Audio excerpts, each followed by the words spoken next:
ধরেন একজন 2 লাখ 3 লাখ টাকা বাংলাদেশি টাকায় ইনকাম করে, তাদের আর কিছু দরকার হয় না। এরপরে যখন তারা বেকার হয় 60 বছর পরে, যদি তারা চাকরি করবে, চাকরি না করলে তারা বেকার ভাতা পায়।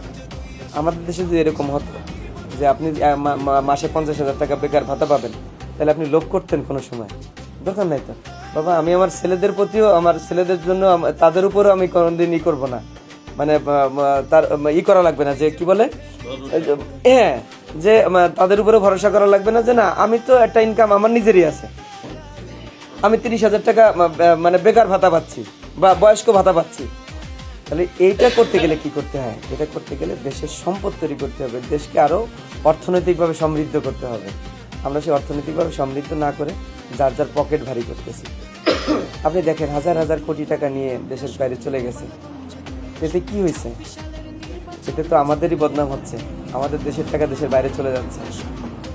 আমার কথা হলো যে ভাই, আমি এগুলো করি নাই বিধায় কিন্তু এখন আপনাদের সামনে বুক খোলা দাঁড়ায় থাকতে পারতেছি।